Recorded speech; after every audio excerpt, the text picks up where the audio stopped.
અમારા ડોસલાની તો કાંઈ કિંમત નથી.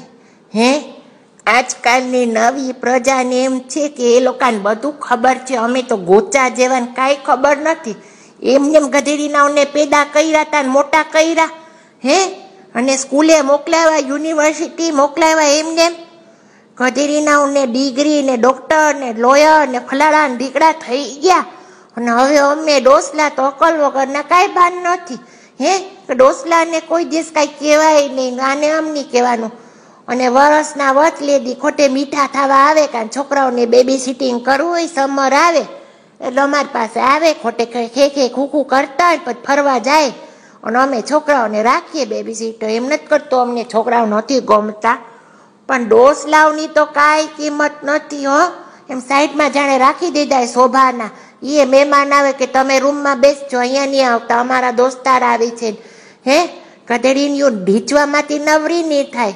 હે, અને છોકરાઓ ઠૂટ્યા ને દારૂ પીવામાં નવરા ના થાય, એટલે અમારે રૂમમાં બેસવાનું.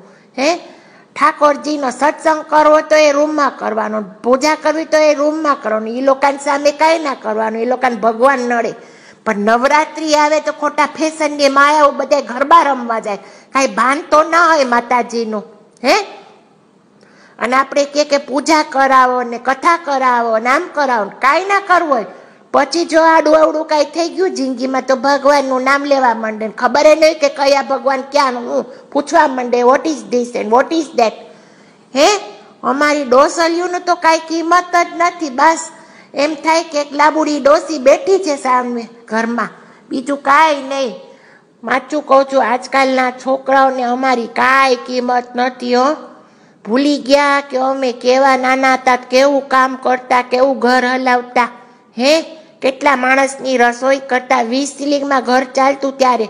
હે, તોય કેટલા આવીને જમીન જાતા, નાસ્તા બધા કરતા, ડબ્બા ભરતા, બધું ઘરે થતું.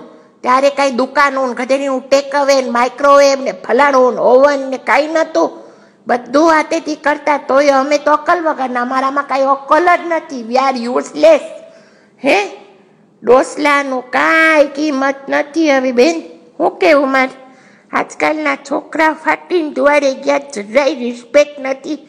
હે, કે દાદીમાં કે નાનીમાં કે બા કે જે તમે કહો, હું એટલે હું, વોટ ઇઝ ઇટ. હા, હાય, બસ હાય, હાવ આર યુ,